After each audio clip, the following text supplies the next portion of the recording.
All right, ladies and gentlemen. Yes, we are back. We are back, and welcome to the F4L Headquarters podcast.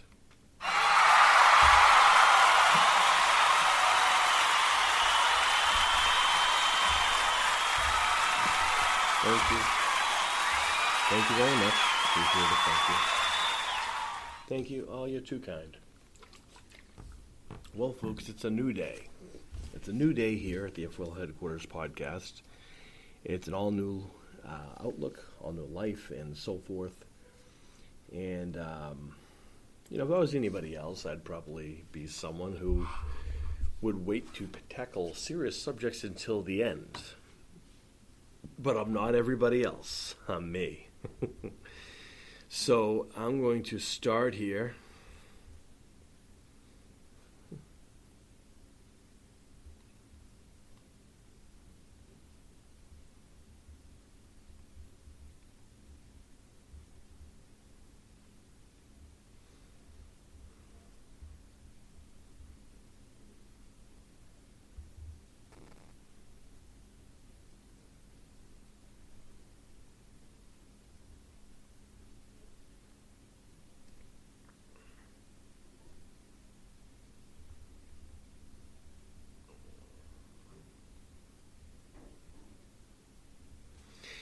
So, anyway, folks, I'm going to start things off here, addressing the elephant in the room, so to speak. Some people might shy away from topics and things that affect them, and I'm not one to shy away from anything, because I have nothing to be shy from. I have nothing to be ashamed of. So, let me first by saying for the last several months, I have been working hard on a project. And last week I was reminded that it has been so long since Jazz Fitness has been in appearance that I realized that when Jazz Fitness was a popularity thing, when everyone enjoyed Jazz Fitness's humor on early days of YouTube, the same kind of thing that would, really open the doors for everyone else on YouTube. And after talking to everyone else, Jazz Fitness is not the issue. The issue is people had a hard time kind of couldn't really understand the character. So rather than try to, figure out what this character was, they decided to reach out to the person which I was doing the show with. And basically come up with some bogus claims to get me out of the project. So to save the project, because I have done a lot of work for the project and it has taken up a lot of my time, honestly, a lot of my efforts, and I have committed a lot to it, that I didn't want anything else to affect that. I didn't want anything else to delay that. In all honesty, I want this to succeed for everyone who is still involved in the project. Even despite my departure from the project officially as of last Friday, when I stepped out of the project that I was talking about, we're talking about BE TV. It was announced just today. I guess today they announced the cast. And I can tell you, being someone who literally casted most of the cast, they are a very talented group, and I honestly believe in Richard Bourne, and I think he has a great team behind him. And I hope nothing but the success for all of them. I hope that they do succeed in all of their various agendas and all their various different subtasks. I hope the show succeeds for them all. They're all amazing people. And despite how people talk about me or what their view of me was based upon a character that is not even a real character, I don't really, I don't have any gripe with anybody from the project. Again, I want it to succeed. So that being said, I did want to say that the bizarre events of Hellman Elementary is in fact currently, looking for crowdfunding to help fund the, first episode anyway. And what I'm going to do is go through these packages for you guys and tell you guys, how you can help this project and this amazing team, who I do believe in, despite, my departure or whatnot. Package 1 ranges from $20 to $100, gets you a special thanks in the credits. Package 2 is $100 to $500. It gets you a special thank you in the credits, one signed cast photo, 5-minute meet and greet with a cast member and the author via Zoom. Package 3, $500 to $1,000. Gets you a special thanks you in the credit, one signed cast photo, 5-minute meet and greet with a cast member and the author via Zoom. And one of the first people to get the 6th book when it's released and a tax break, which is an amazing feature. And package number 4, $1,000 to $5,000. So $1,000 to $5,000 gets you a special thank you in the credits, one signed cast photo, 20-minute meet and greet with the whole cast plus the author via Zoom. One of the first people to get the 6th book before it's released to the public, tax break, Hellman Elementary shirt signed by the cast, and a Hellman Elementary hat, and an executive producer credit, which is an exciting little thing. And the last package is $5,000 and up. Will get you a special thanks in the credits, one signed photo with everyone, 30-minute meet and greet with the whole cast plus the author via Zoom, one of the first people to get the 6th book before it's released to the public, a tax break, which is huge for those people out there, a Hellman signed shirt by the cast, a Hellman hat, executive credit, VIP ticket for the red carpet premiere, and dinner with the cast, cameo in the pilot as well, which is an awesome little thing. So that's for the 5th package. All honesty, if I was going to look at packages, I'd probably look at anywhere from the package 3 to 5. All honestly, if you have the funding for that and the means to help this amazing team get to their goals. And I do believe in this project, and I do think that it has an amazing team. How do I know that? Because I helped decide the team. So I believe in it. In all honesty, Richard Bourne has done a great job in general formulating this team, even before I even came into the picture. So I do recommend people help them out. And you can find more of that information via multiple ways. I'll tell you 1 second now. You can get in contact with Richard Bourne for that. There is a Venmo that I can provide for you guys. It's going to be PayPal. Those multiple ways you can get involved. And if you need more information, just hit me up on my email and I will send you the information for you. My email, of course, is wowdreammatches, DREAMMATCHES @gmail.com. Again, it's wowdreammatches, DREAMMATCHES @gmail.com. And I will send you the Venmo so you can help them out and provide, all honesty, what basically that does is it helps really fund the first episode so that they can, afford the hotel that everyone's going to be in, the activities in which they're going to be obtaining the equipment they're going to need to film. And also, now that I'm not there, they need to hire someone to do the directing and the producing and so forth, the editing and so forth, but also the music. These are the things that kind of go into a television show or a film project. So a special thanks to Damian Leone and the Terrifier people for really opening up the doorways for projects like this to happen. Again, this is going for a Netflix television series. And we wish them all the very best. And we wish nothing but the best for Hellman and Richard M. Bourne. And I'm certain that at some point we'll have Richard Bourne come back on the podcast here and tell you guys a little bit more about what they're looking for and what's going on with some updates, perhaps. But this show continues to go on because this is my show. You are my audience. And you guys have been my loyal audience for a number of years. And I want to say, first and foremost, thank you to everyone for years of dedication, years of loyalty to me in this show, and also to the icons of the F4L on YouTube. Both things kind of took a back seat for this project.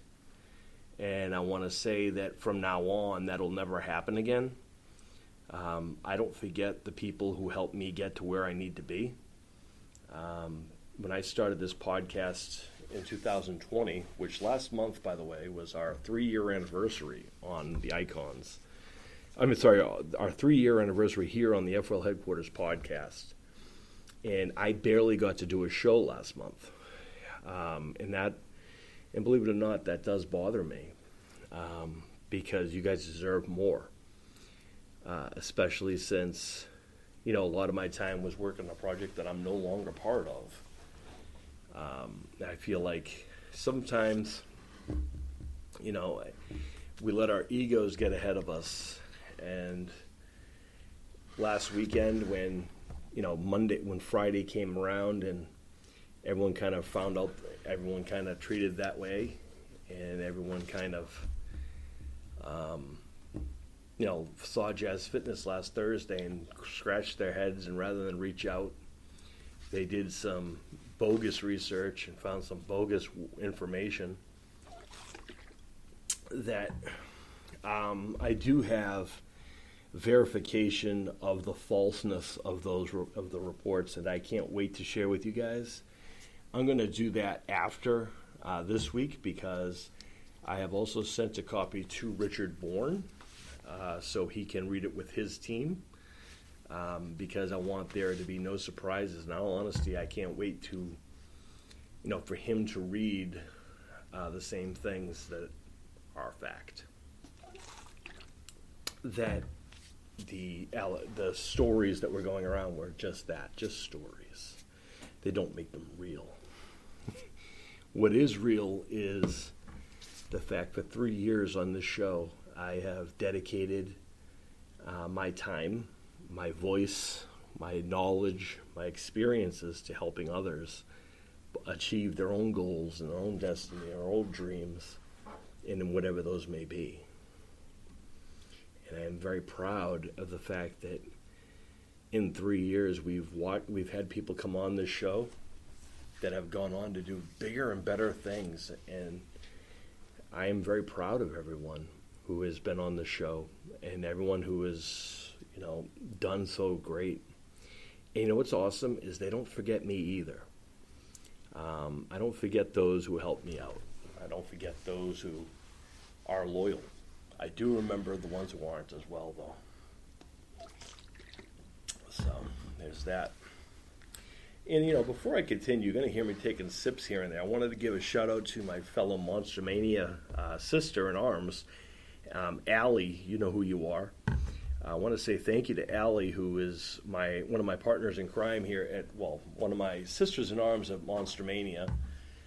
She has this amazing water bottle, and it is an amazing water bottle. It has like a pouch. It's a regular water bottle. It kind of cleans itself, sort of. But also it has a regulator and a filter built into it, but also it has like flavor pouches you can put. It actually built into the design of the spout. So it comes in various flavors that are, both sugar-free, healthy, so that way they can drink more water. And if you're somebody who likes to have something with taste, then you can get that with these water bottles. It's an amazing water bottle. And Allie got me kind of hooked onto this thing, so I want to say thank you to my Monster Mania sister Allie for such things. Shout out to her. And in August, when I return to Monster Mania for our August show in Cherry Hill, New Jersey, I'll be bringing the water bottle with me. All right, so that will conclude this section of the show. Now, let us get into our little devices. We're going to go into the next section. Ready? All aboard.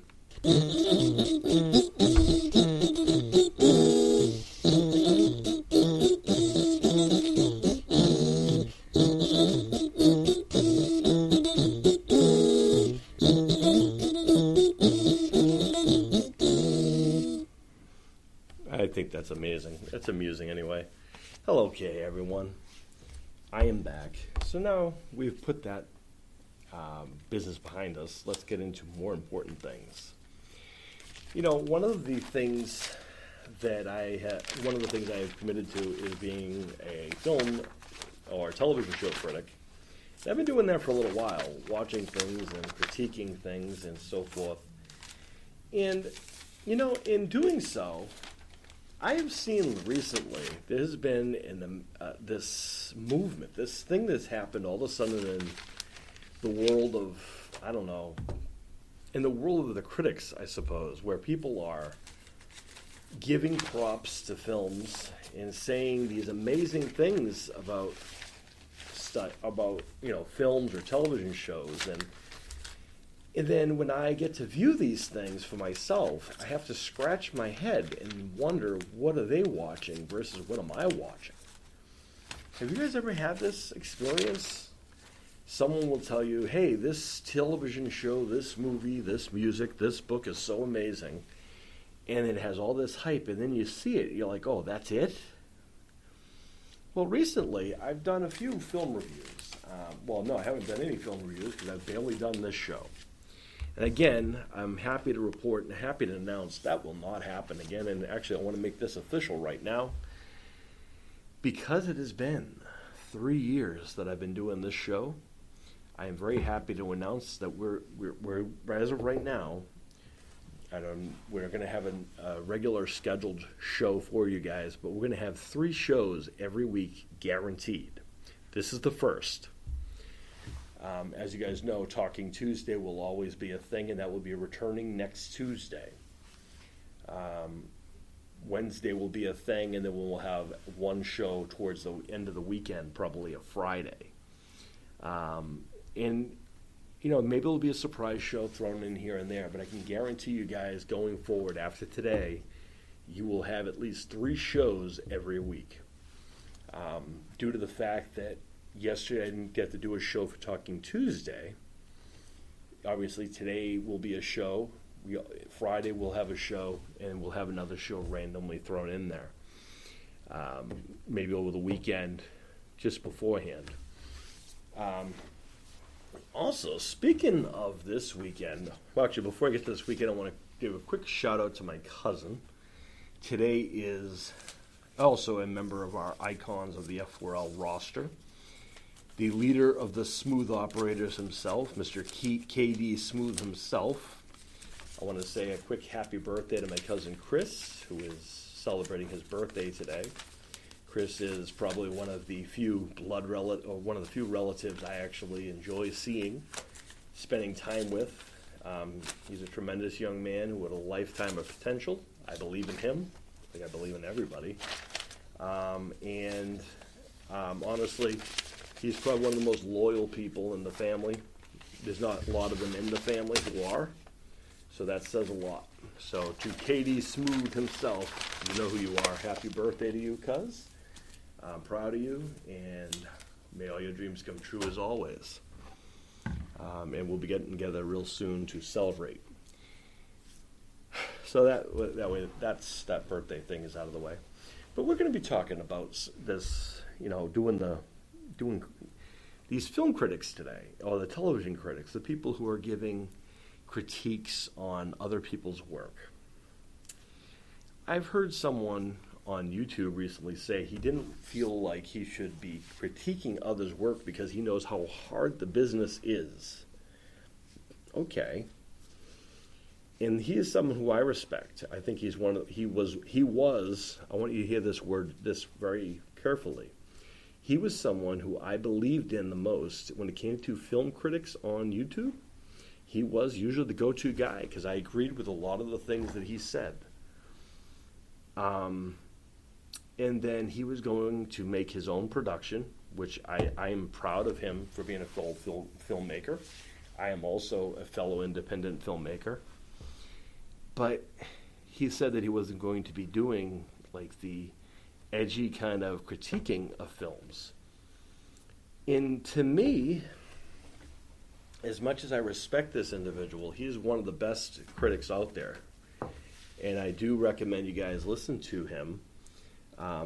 Because if you listen to his old work, he nails a lot of the gets to the meat and potatoes of things and tells you kind of how it is. If you're going to become any type of film critic, there are a couple of things you need to know. One, I think you have to have a basic understanding of the filmmaking business in general. You should probably have worked in the film world somewhere. And you should be someone who, has some knowledge more so than just watching something from your armchair. Now, what do I mean by that? See, I believe that people who are the best film critics are people who've worked in the industry, people who've worked on a set, people who have worked in, some type of writer, some type of art. The reason being is because when you are someone who wants to listen to someone's opinion, you want to feel like the person has merit behind what they say. Because a critic or someone who is going to tell you, give you a review, should be someone who will stand by the things in which that they are reviewing.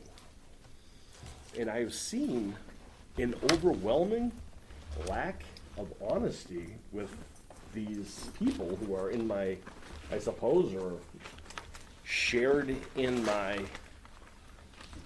world of entertainment. So I'm going to, I was looking for my form in yes, for those people who are wondering, I do have a film review form as well as a official card for the wrestling show to keep everything in order, because without those, you really don't need them. But in all honesty, this show, I don't generally take notes. And that's not something generally I do. Even when I have a guest on, I don't make a note. I don't make a list of things I'm going to ask prior to people coming on, because I kind of let people feel at home and let them kind of work themselves out. That's kind of how I work things out. But as far as film works goes, even though I did fill out a form, and that's more for myself to make notes while I'm watching something more so than remembering it, because I definitely remember the things. But what I do want to tell you guys before I give the reviews is the way I look at films, or a television show. There are 4 different elements to me for any kind of a thing you're trying to get a review on.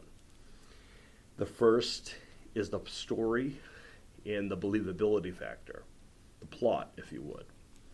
The second is the casting. The second is the third is the location and the time era. Does it match? And the fourth and the final is the feeling at the end. So again, the way I critique television shows, movies, books, or anything else are those 4 criteria. Story and believability. Of course, you have to take that into account if it's something that is, some type of, fantasy or so forth. Is it at least a understandable story that I can follow? Is the story consistent? Is it, for the viewer, is it something that the viewers can understand, basic? And then the cast, for me, the cast is the second most important part of any project, because with the wrong person in the wrong role, it can really affect a film, or having the wrong person casted in a role can hurt the film or a television show. Location in the time era is more of a cosmetic thing. If this is a set piece, for example, if this is something that's set in the past, is everything kind of consistent, or are there discrepancies? Like, if it's set in like the colonial days, I should not see a Dunkin' Donuts that is associated in the colonial days. There was no such thing. If this is a Viking film or a television show, then there shouldn't be any kind of a Ferrari Testarossa flying down the cobblestone road, because there shouldn't be any of those things. That makes sense? I hope so. And the last is the feeling at the end of the whatever you're watching, whether it be a television show or a movie. Did the whatever you're watching or whatever you experienced, did you get something from watching it? If it's a horror film, did you get scared? If it's a comedy, did you laugh? At the end of the film, you kind of compile all of those feelings into whatever your take-home is at the end of the film. For example, to me, as a filmmaker, or for me, or a writer in general, I want to make sure people feel something at the end. As long as they're feeling something, that's the end goal. If they don't feel anything, then it's a lack of interest, and you kind of lack that of Witch Knot. So, because I don't remember, I'll be honest with you guys, because I don't really remember the last time I did a film review on the show, I feel badly for that. I might have to go back and do another review for for a film that I had thought I did write a report out for. And it's a good example when I talk about believability. This is a project that clearly is a fantasy thing, but the story of the plot would go along with it. And now that I say that out loud, I do believe I did review Marcel the Shell with Shoes On, I believe. I hope. If I didn't, then I'm going to go back into my archives and find out if I did or not. And if I didn't, then I will definitely give you guys that review at another time. Because I have a few things that I'm going to critique right now, because they're overdue, in my opinion. One is a TV show, and the other is a film. And they're very different kinds of reports and Witch Knot. The first, I guess I'll start with the film first, because I was actually surprised by this. And this, again, comes down to, water break, folks. Again, this takes place, I guess there's no rhyme or reason what I start with, but I'm going to start with the film first. And the film I'm going to review first is called The Power of a Dog. We've all heard about it, maybe, in the film world. It has done very well for itself. It was nominated at the Oscars. It sounded like a great cast. Benedict Cumberbatch, or Doctor Strange for those people who are Marvel fans. He was one of the people involved in this. Kirsten Dunst. One of the brighter young emerging talents, Cody Smith-McPhee, who is 26 now, believe it or not. And who is the other person? Give me a second, folks. I want to tell you who the other person is, because I want him to get some credit. Give me 1 second, folks. And again, I had all of this written in the report, but apparently in my times I have not. Okay, so, and The Power of the Dog, by the way, was made in 2001. It is available on Netflix for you if you guys want to watch this yourselves. It's claiming it was made in the USA. I can vouch for you, it was not made in the USA. It was made in New Zealand. But it was an amazing area, I can tell you that. And by the way, the name of the actor I wanted to get credit is Jesse Plemons. Jesse Plemons played George Burbank in this film. And I think Jesse Plemons, to me, has popped up a lot of things. I actually call him the second coming of Philip Seymour Hoffman, because he reminds me a lot of Philip Seymour Hoffman in his approach and his delivery to lines and so forth, and his basic appearance. I don't know why that is, but he does remind me a lot of the late, great Philip Seymour Hoffman. But anyway, so this film got all kinds of reviews, and it got nominated for the Oscars. And I watched it, and I always look at everything in three different ways. That's kind of how life works, because there's always three sides of every story, right? One side, the other side, and then the true story, what really happened. Whenever I watch something, I've gone over this before, when I watch anything, I can't just simply just watch a movie or watch a television show, which is why, honestly, being a critic and being someone who critiques things is kind of made for someone like myself, because I do it anyway. What would I do differently? What I like, what I didn't like, and give real words and real reviews, and not be shy from doing so. I'm not tied to a film studio, so I don't mind doing so and saying how it is. So, A Way of the Dog. Again, it is available on Netflix now, but it was nominated for the Oscars last year. And I guess at first and foremost, it's a very confusing film to follow. Now, granted, when I saw this, it was over the weekend, and, to be fair, I did have a lot on my mind over the weekend. But, first of all, Benedict Cumberbatch, who plays a protagonist in this film, he plays a cowboy named Phil, is this guy's name. And he is the brother of George, who is played by the other gentleman I mentioned just a minute ago, Jesse, the Jesse character I mentioned. So what we're going to do is I'm just going to call them by their names, who they portrayed in this film, because it's a little bit bizarre, if you want to know the truth. For me, anyway, I think it's a little different. Give me one moment, and I will bring that back up. I just had it.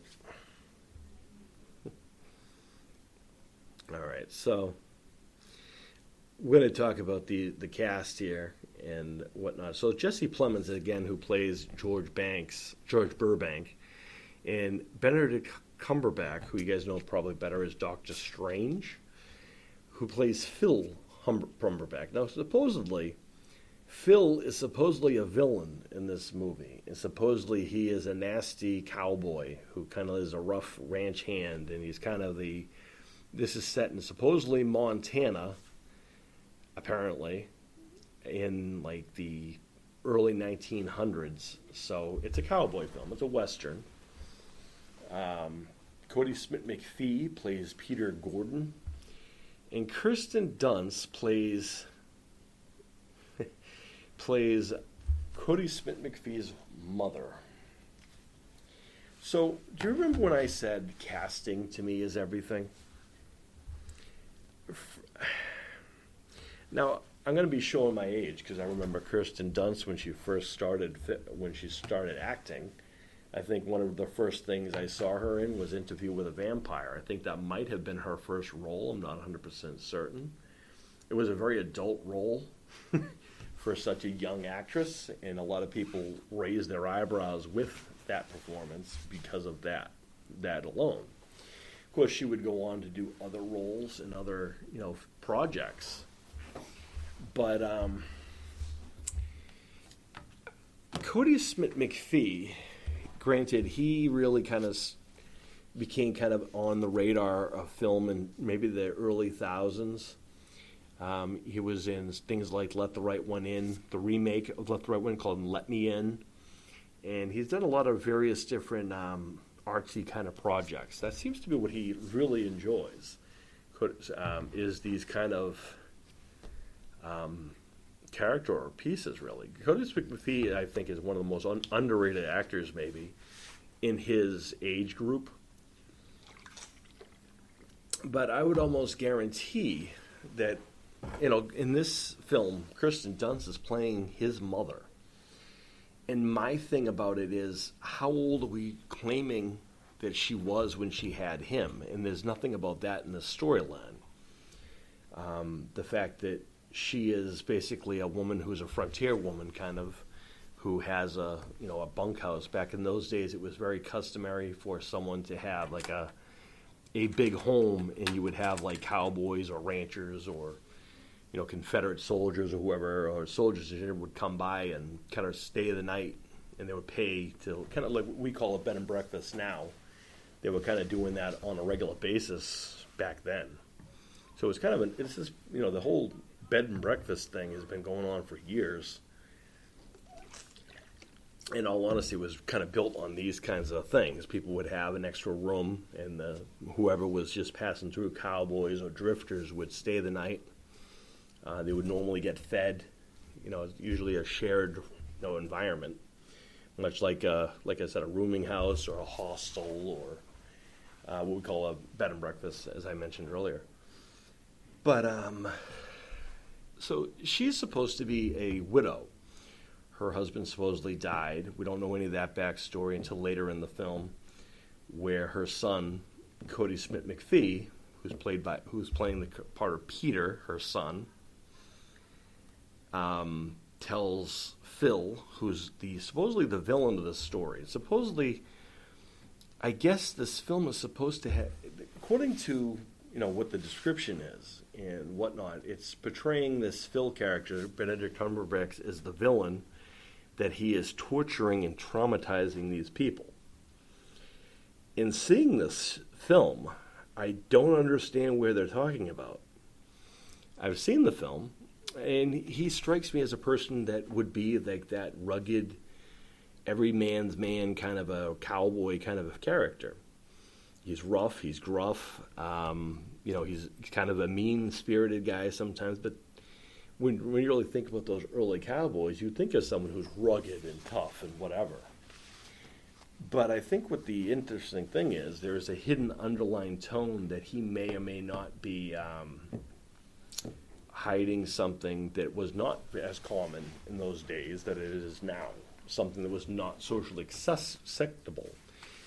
To be fair, today even people have issues with that, but back then it was definitely not something that we celebrated or someone talked about a lot.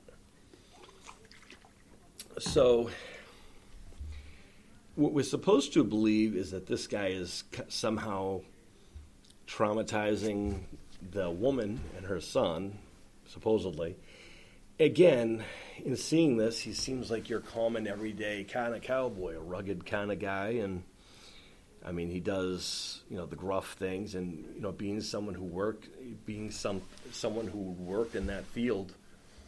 I don't see that that's so far off from what you would envision a cowboy to be: rugged, tough, masculine. Being able to do things like, for example, for some reason he castrated a bull. For some reason, I don't understand what that was from. I don't understand where that fits in the story arc. Nor why one would need to do that. But that was just a scene, a very bizarre one, but it was a scene. And supposedly he picks on everyone, and he supposedly, picks on the son, who's, again, Cody Smith McPhee, and he leads the woman, Kirsten Dunst, who is playing a part of a woman named Rose, and apparently he drives her to literally drink, and supposedly she never drank before. I guess this is where my problems with this film are. It's not a lot of consistency. It's not a lot of things that add up. They're trying to tell me something that their story isn't portraying in the right way. All honesty, the cowboy rough, tough thing is exactly what you would expect someone to live in back in those days. Now, his closeted lifestyle, so to speak, without spoiling too much, but that right there said a lot right there. I mean, that's something that, you would definitely probably keep under lock and key. You wouldn't want everyone knowing, but again, that's not something too outlandish. And really wouldn't explain why people would be afraid or annoyed by him. That would mean that everyone in the film would be what?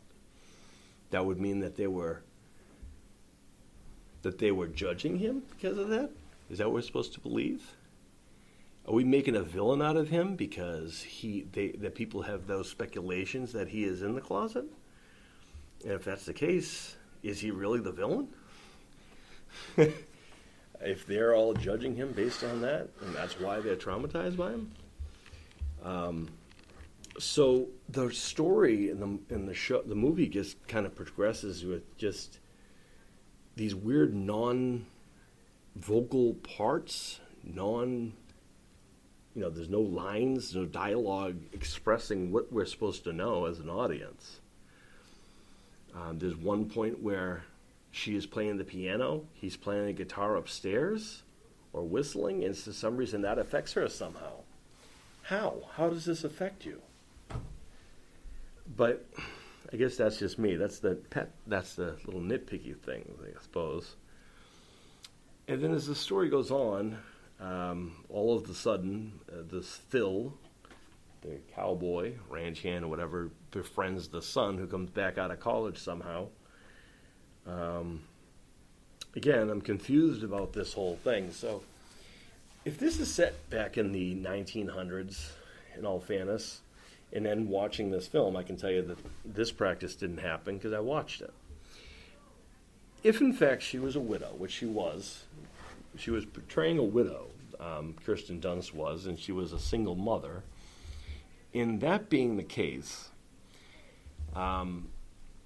George Benedict, who is being played by the Jesse character I just told you, the Jesse gentleman, he is the nicer brother, I guess, because he's actually a guy who works, apparently, and I guess he's someone of wealth, I suppose, and he's a little less gripe, he's a little bit less intense as Benedict Cumberbatch, the Phil's character.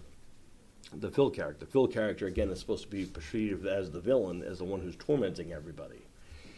I didn't see a lot of that. I saw that he was definitely affecting people. His brother had a hard time telling him to wash up because he's a cowboy. I don't, again, understand why that was such a big deal, but apparently it was.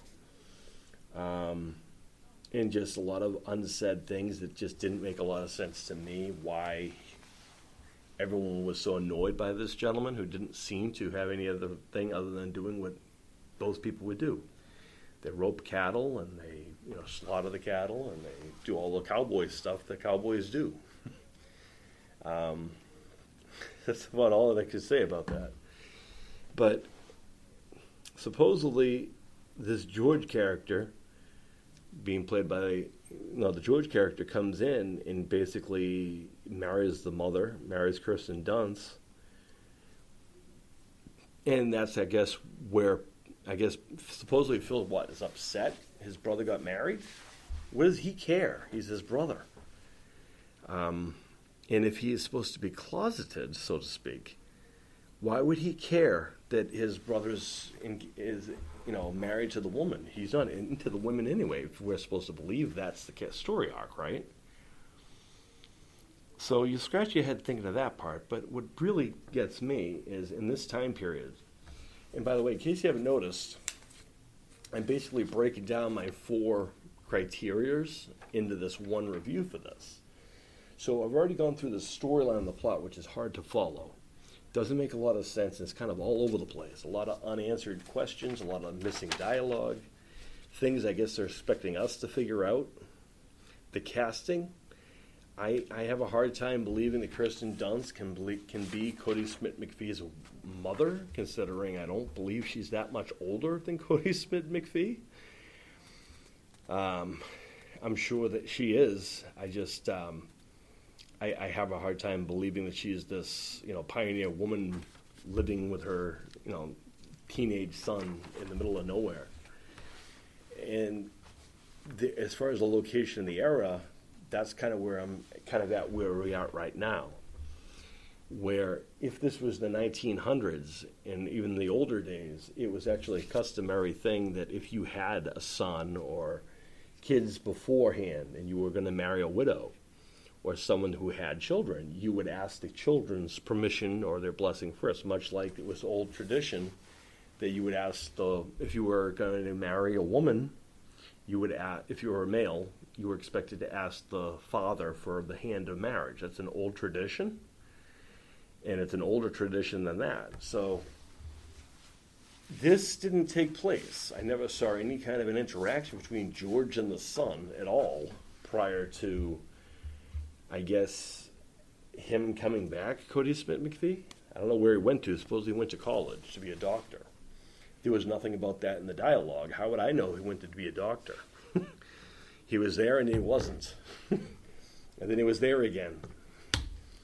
And then he started dissecting animals out of nowhere because there was nothing really that said, yeah, he went to medical school. Okay, he went to medical school, but that doesn't explain why he's dissecting animals on a table in his room. Medical students, doctors won't do that at home. They will do that at school. Other people who did such things with, dissecting animals and so forth were people that, went on to become kind of, the Hannibal Lecters of the world. I think that Jeffrey Dahmer did things of that nature. Taxidermy, things of that nature. That's usually a sign of psychosis. People who are involved with that type of practice, if you would. And again, this is the 1900s, so early days, so there wouldn't be a lot of treatment for mental health or anything like that.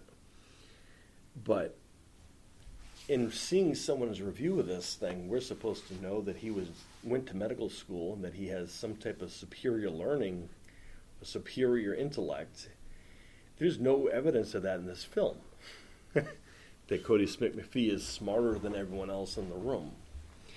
He is isolative because, he's always in his room. That doesn't mean anything, though. It just means he's a loner.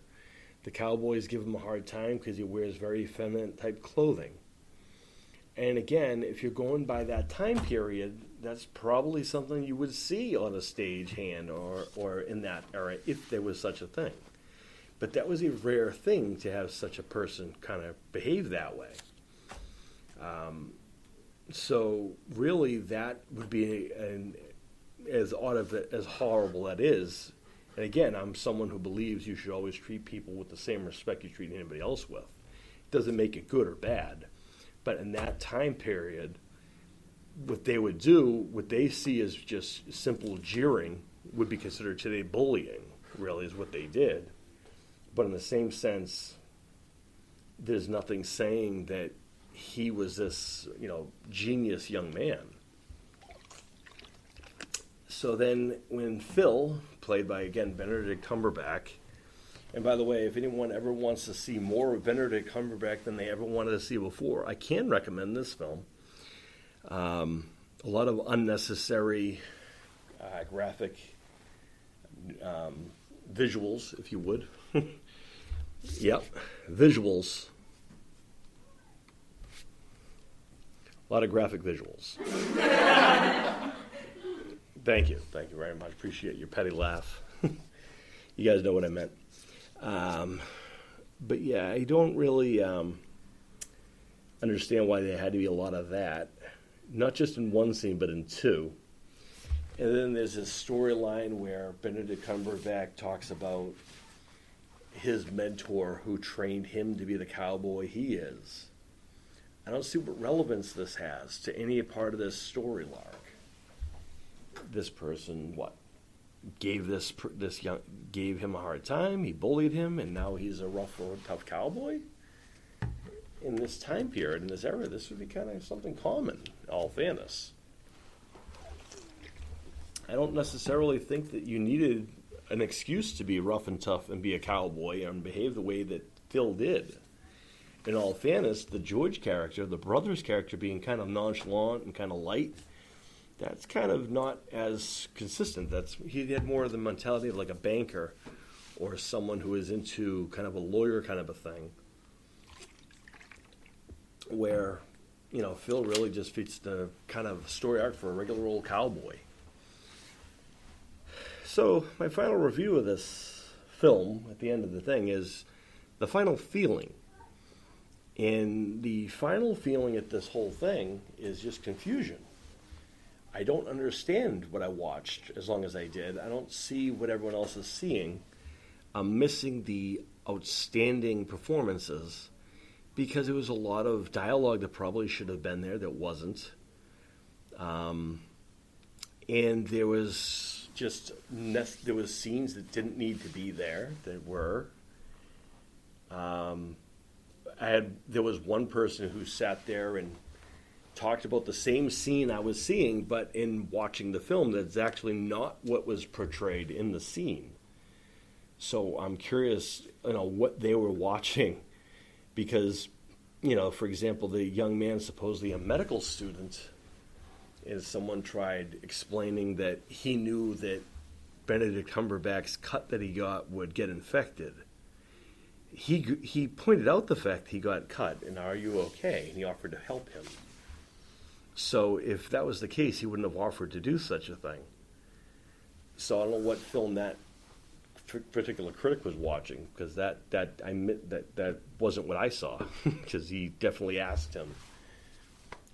I saw a young man who honestly, it looked like they were going to go into a very interesting way, which wouldn't also make any sense. But also in looking at the facts and looking at, the ages and so forth, then I guess theoretically they would be the same age. So that's all that is. So my overall feeling at the end of the film was confusion. I don't understand what everyone else was watching. I don't understand what was so great about it. I don't quite get the ending. Sure, I can understand what they were appreciative, and I do understand what the overall end was. I don't think it made any sense, nor did it have any explanation or merit. So there you go. There's your review of the way with the Year of the Dog, or whatever it was called.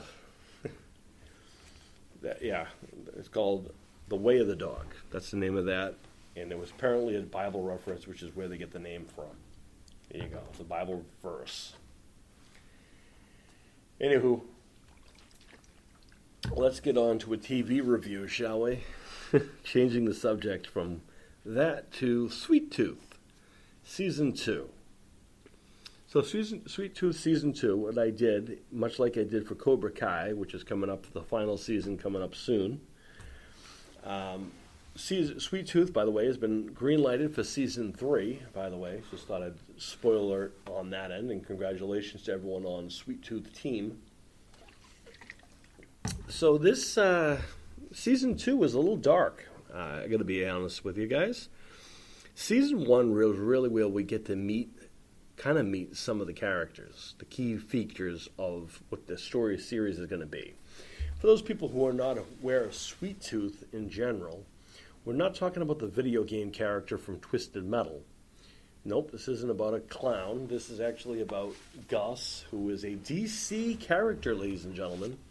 So yes, you heard that correct.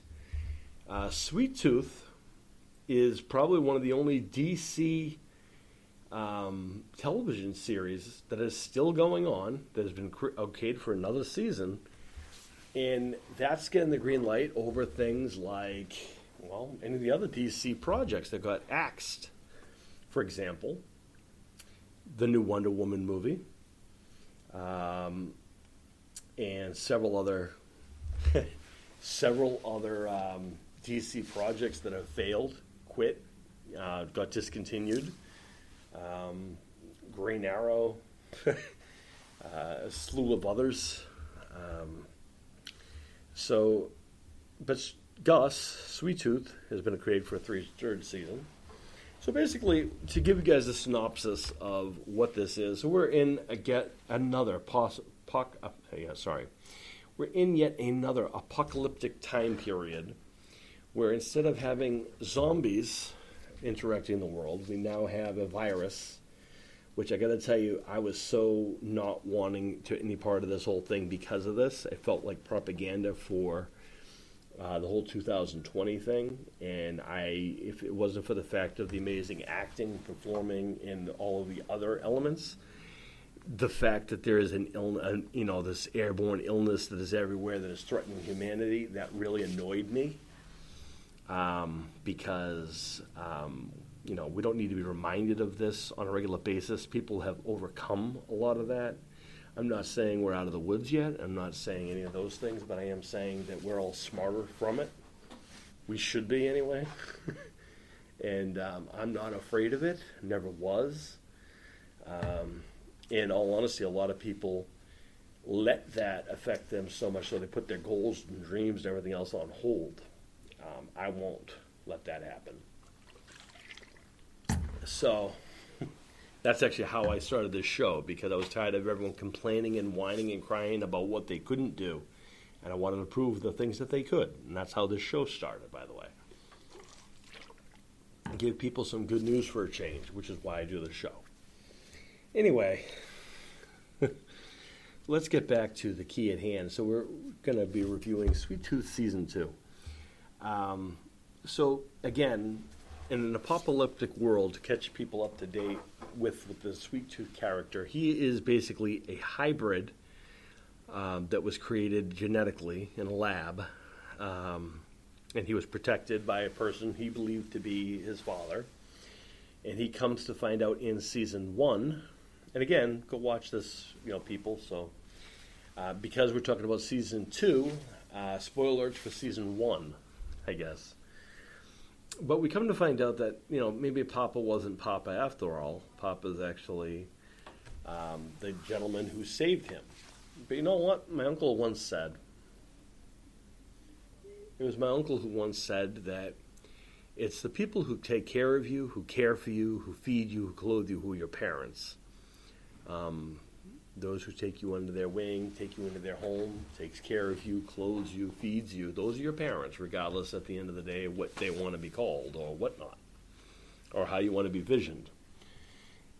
So, in every sense of the term, yeah, Nathan, that he was definitely his papa in general, regardless of being born to him or not. Anywho, so Gus, being played by Christian Convery, who, as you guys know, is one of our many icons of the F4L, along with his cousin, Christopher Convery, also on our roster. But Christopher's not on the show yet, somehow. Although, I'm going to tell you that the genius move would be have the cousins work together. I'm just saying that. But in general. But Christian Convery, who is right now killing it all over the place in everything that he's doing, between Sweet Tooth this year, Cocaine Bear last year, which, by the way, is still racking up the box office places. Year before that, an outstanding performance in Tiger Rising. Also did Sweet Tooth. And he's doing a bunch of voiceover work. He worked a good buddy of mine, a couple of my good friends on that, the Fire movie. He worked with John Cena and Tyler Mane, two good friends of mine. So I hear nothing but good things about the young man. I think he has a very bright future ahead of him.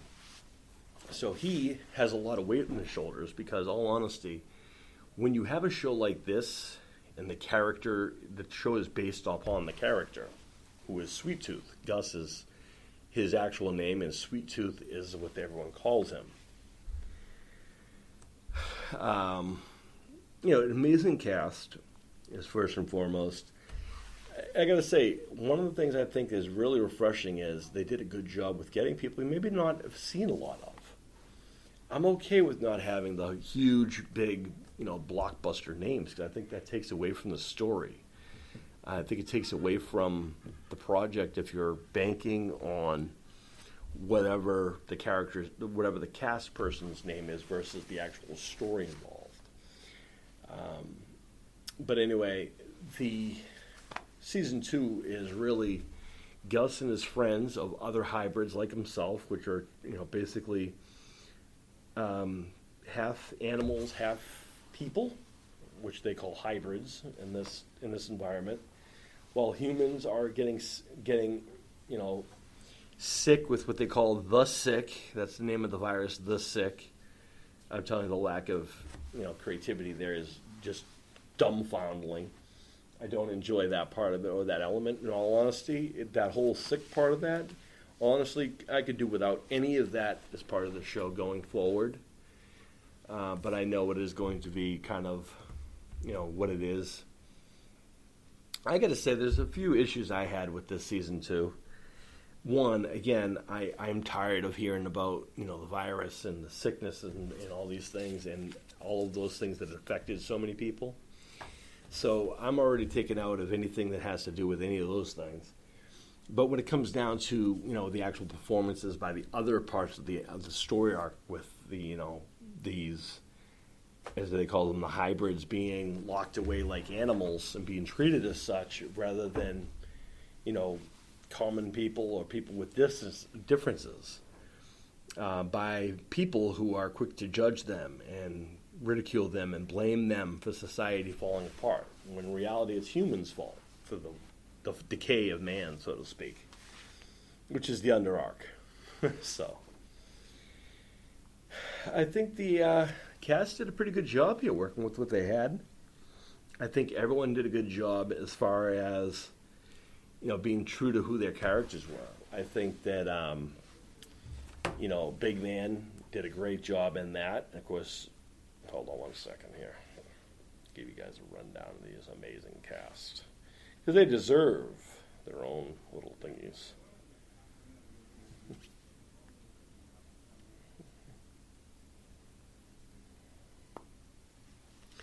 They also have Sweet Tooth listed as a drama series, which is something I think you guys should pay attention to.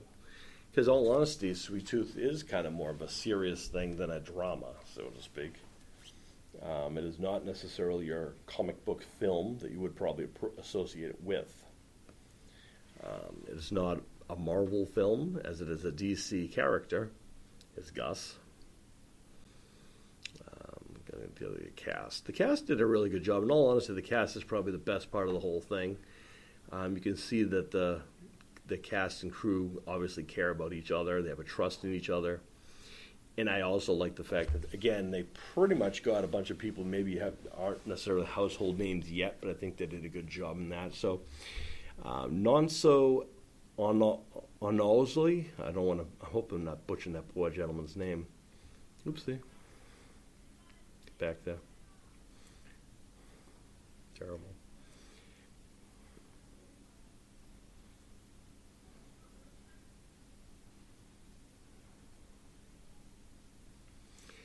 Nonso, who plays, I guess Jep is what they call him for short, or Sweet Tooth calls Big Man, because he's a very big man. Former football star, apparently, according to this series. Gus being played by Christian Convery. Dr. Addie, who's played by Adele, his name played by Adele Attar, and his name is Adar Singh. Bear's played by Stefana Lavi Owen. And Dana Ramirez plays Amy Eden. I wanted to talk about those few people. I always wondered that. I knew the name, the voiceover. So they also have a narrator who talks over everything and kind of breaks things down for people. And I got to tell you, James Brolin is the narrator, so he's probably one of the bigger names in this. I have to say, and you hear his name quite a bit. Neil Sandilands, who plays General Abbott, who is the protagonist in this series. He does a great job. You do not want to like him. And Marlon Williams, who plays his younger brother, you tend to like, actually, believe it or not. He plays the brother of, General Abbott.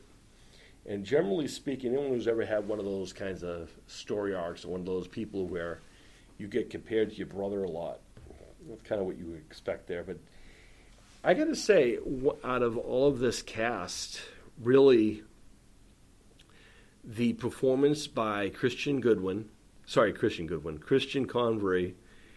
Nancy Anozi, who plays Big Man, and Dana Ramirez, they had a lot on their shoulders, those three. And Amy Eden, basically, her story arc is that she is basically the mother of all these hybrids. She has found all these hybrids. She protects all these hybrids, all these, basically orphan kids who these supposed, what they call the last men, who are the villains, like to round up like animals and treat as such.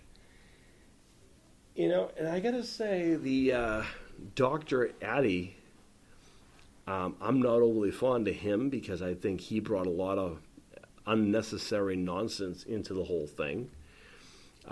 The fact that he is a medical professional he has a medical profession, and his whole thing is he wants to find a cure because his wife is supposedly sick, with the quote sick.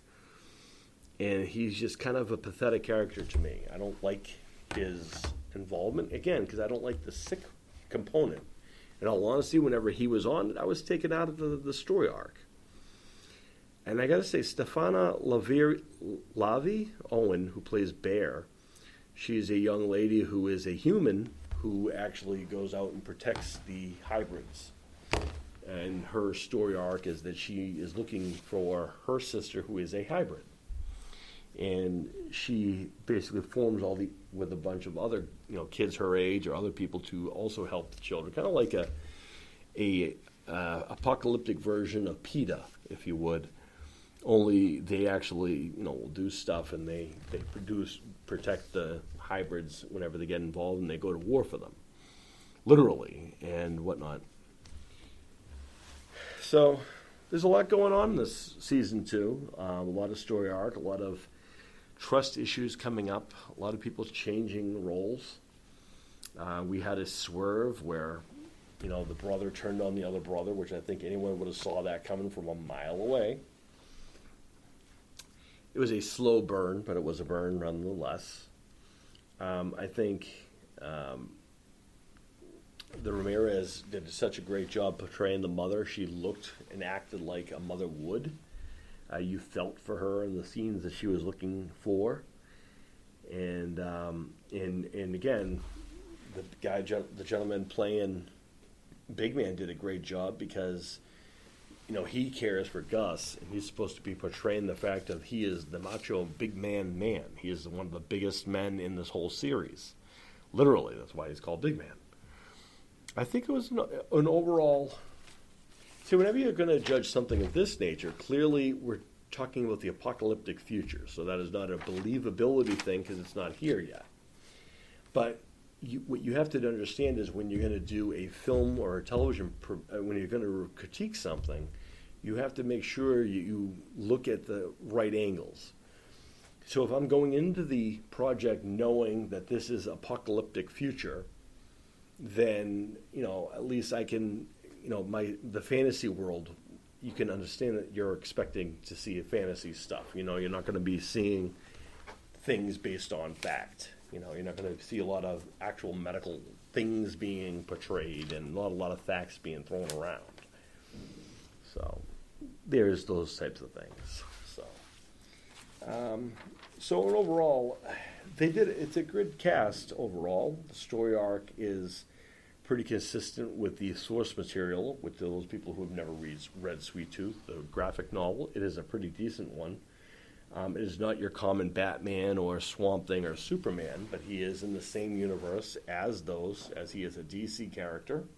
Probably more so familiar with people like the Watchmen or Swamp Thing even. I think it's actually awful how many people in DC are never given opportunity to be featured versus the usual suspects when it comes to DC.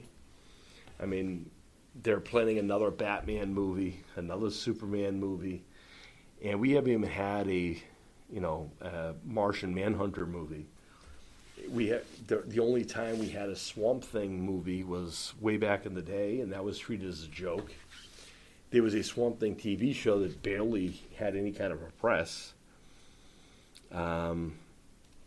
There is a slew of DC characters who would be fantastic for a series that are not given those opportunities because they feel that their fans, the DC fans, need their fix of the usual suspects: the Batmans, the Robins, the Supermans, the Catwomans, the Wonder Womans, the Aquamans, or whatever else.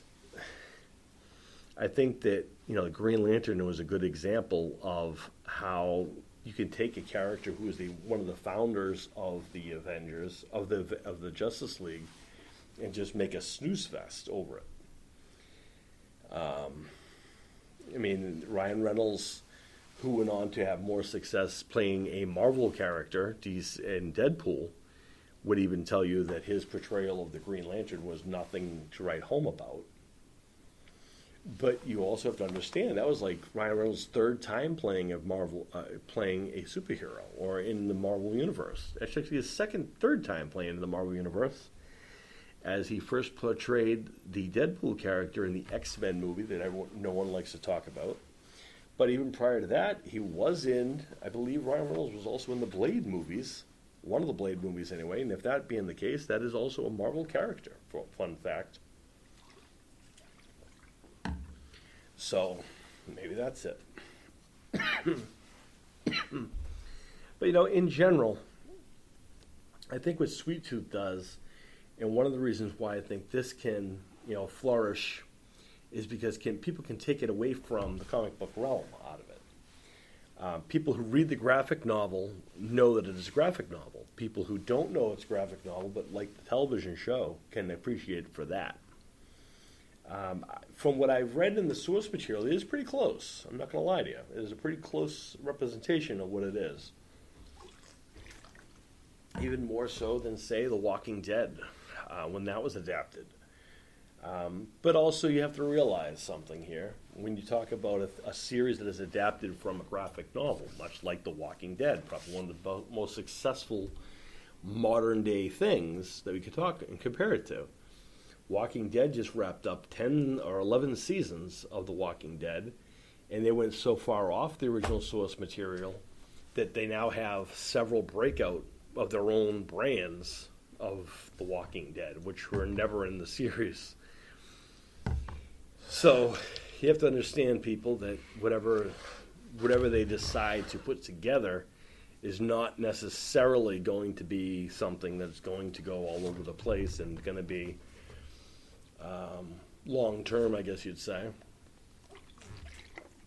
And I would also say that whenever you're going to deal with a television series that is going to be based on a comic book series, you have to expect that some things are going to change anyway, just for the adaptation portion of it. There are some characters they probably can't portray, or some story arcs that they cannot travel down. Some things are really dark. Look at Batman, for example. If you were to really do a deep dive on Batman or the Dark Knight in general, a lot of people would probably not like Batman as much as they do. Because in all honesty, if you break down, the difference, a lot of people have often wondered, what is the difference between the DC and Marvel?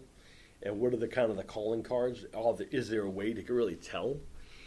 And I'd have to say, from my perspective, there definitely is. As far as DC goes, a lot of their story arcs, a lot of their most famous characters, if you were, are born out of tragedy and out of darkness. They are common people who were put in horrible situations, and that's kind of how you get DC. Which, remember, DC does stand for Detective Comics, which is where they get the name from. And the reason they got that is because Dark Knight, Batman, started out being more like a kind of like a Sherlock Holmes, solving mysteries and so forth. When that didn't go over as well, they started giving him a story arc where he's facing people like the Joker and all these other people. Well, now that changes into what it is now, which is just, the Cape Crusader, so to speak. And now DC, which used to be Detective Comics, is now kind of a plethora of these darker characters. So either it's a dark character with a bad, storyline, or it's a tragedy story, or it's someone from outer space. That's basically the way DC looks at things. Either they're a god, or they have a dark past. That's how DC gets their characters. For example, Aquaman is the god of the sea. Wonder Woman is the goddess of wherever she's from. She's a demigod, I guess. Superman is from Krypton, so he's an alien. Martian Manhunter is an alien. Those things like that. The Green Lantern spends a lot of time in space. He was human. But again, all these people have a dark tragedy backstory. Batman, Bruce Wayne, and we all know that story too well. But if you took away Bruce Wayne's money, would Batman be a thing? If he was a poor guy growing up in Gotham City, would he be Batman or would he be the Joker? That's the question on that end. And I just brought up the whole DC and Marvel thing. So that's DC Comics. That's that's how you kind of decide a DC thing. It's darker and edgier and kind of more depressing, I guess you'd say. Marvel, on the other hand, they more consist upon people who look for worse things than people. They look at mutants and they look at other types of things of that nature. Mutants or just regular humans who happen to be in the right place at the right time is generally how Marvel rolls. Again, accidents usually transpire to have the Marvel characters become who they are. For example, Captain America, done by a medical experiment gone wrong. Deadpool, same thing. Wolverine, same thing. But then there's also the X-Men, the Avengers. Actually, if you take each of the Avengers outside of the Thor, who is the god of thunder, then you would have basically the same. You would have a bunch of people who were just accidentally who they were. The Hulk was a scientist who was exposed to gamma rays, and when he gets angry, he turns into the Hulk. Spider-Man was a regular, everyday teenager, but he was bit by a radioactive spider, and now he's Spider-Man. Iron Man is a regular rich guy who, unfortunately had a heart condition. They put a machine in him, and now he flies around in a metal suit. Now he's Iron Man. A lot of people, so that's basically how the breakdown goes for Marvel. It's accidents or being exposed to something, or you're a mutant. You're born with it. It's a disease, much like most of the X-Men. And look how they are treated with such. They are treated as they're hunted by man and science and so forth. So that's how that works. Magneto, all of those. Yeah. I'm not saying that Marvel characters don't have their own depressing storylines and backstories, but for the most part, it's all usually accidental or by circumstance, or they're born with it. That's how Marvel breaks it down. And generally speaking, it's a little lighter than that of DC. Peter Parker, a lot of people would say that, they have a lot, Peter Parker tells a lot more jokes than, I guess he would be compared to, say, Green Lantern, maybe. I'd say if you were to break down each group, you could actually compare them both, kind of see the similarities. The Avengers have, for example, Justice League has Aquaman, the god of the sea.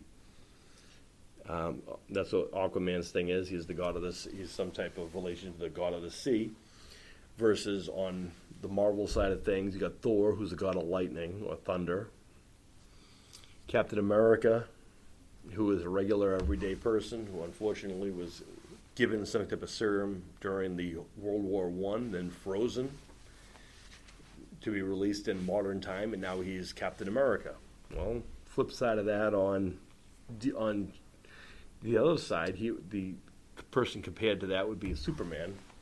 But you got to remember, Superman is an alien. He's not human. A lot of people forget that. And as far as Batman goes, people say you could compare him to Spider-Man. But I don't know. I wouldn't be so quick to compare him to Spider-Man. I would compare him more to, say, Iron Man. Both are rich. Both have, used their wealth to their disposal, and that's kind of how they become who they are and how they get the technology that they have. Both have intelligence. Again, Batman started out by solving crimes. That's what he was, a detective. He's got, and now he's what he is now. So, kind of the difference, right? So, that's kind of the difference between Marvel and DC. Then, of course, you have other comic places that are kind of just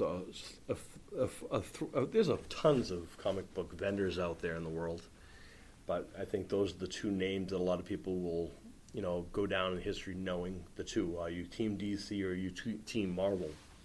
I would laugh when the person says they're Team Image. Image, of course, is where you would get your Walking Dead or Spawn, more famous. Probably the biggest hero out of that is probably Spawn, one of the original breakout characters. And then you got The Walking Dead also, and now I think The Walking Dead has their own kind of brand now too. But that has been some talk about Marvel DC.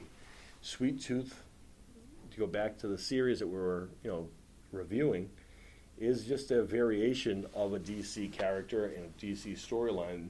The reason why it's working right now is people haven't figured out it's a comic book yet. I think once they realize that it is a graphic novel, I think that maybe it may either make it or break it. I would hope that people would read the graphic novel, honestly. I think it would be important to do your research on it itself and look at the source material. You might be surprised. Or you might not like it. Who knows? But one way or the other, if you're going to watch something like that, you should probably find out the source material too. Just saying. Well, folks, I've been at this for a little while now. And I did my film reviews. I talked about my departure from BE TV. And I'm okay with it. And I also talked about the biggest thing is about doing at least 3 shows a week going forward. Because I am. Today marks the beginning of that. We have 2 more shows coming this week. And of course, last night, well, technically early this morning, we had our, yesterday the Women Warriors, the Dream Warriors were in action on Icons of the F4L. We do have our upcoming Open MMA tournament coming up on our YouTube show.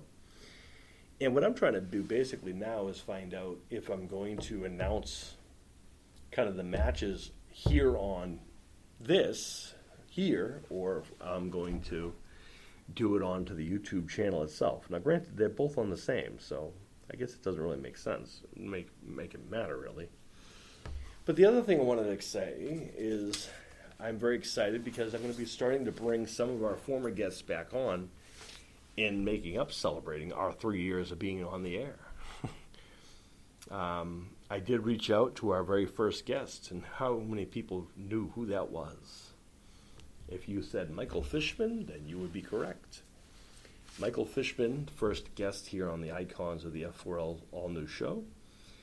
And we're hoping to bring back him and everybody else who has, helped the show get to where it is now. We're hoping to introduce you guys to some new friends as well. And we will.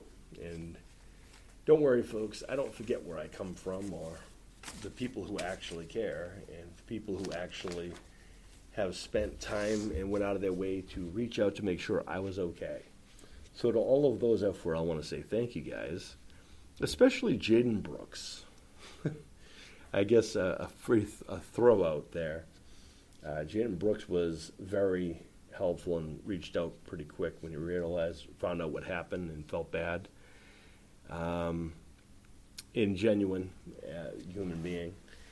And it was him and a lot of the other a lot of the regulars, the Menya Boys and the JoJo the Bodybuilders of the world, and people like that who reminded me of who I am and what I am really all about. And it was my family, ultimately, my wife and my kids, who reminded me of why I do all of the things that I do. And it's ultimately for them.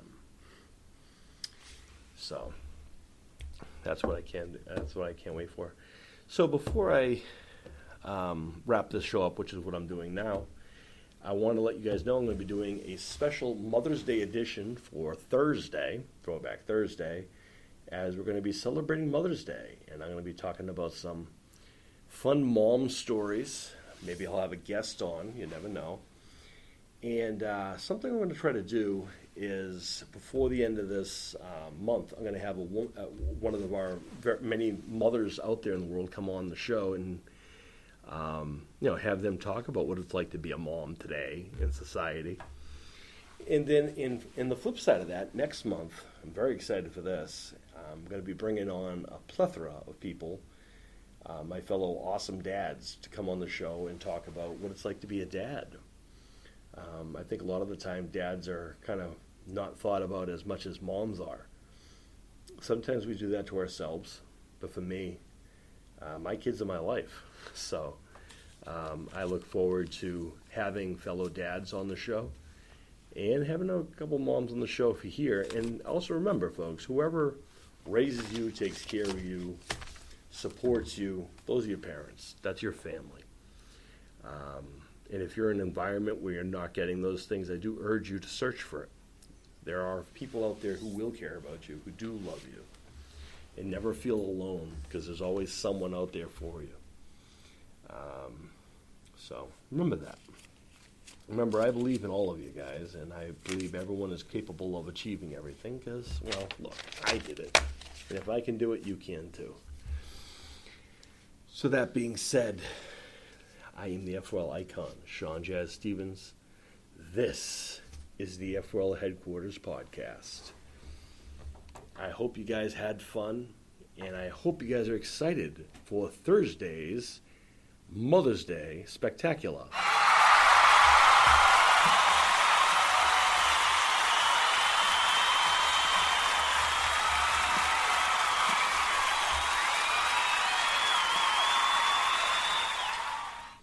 Absolutely. And everyone, I want to say, may all your dreams come true. I am the F4L icon, Sean Jazz Stevens. Peace, everybody.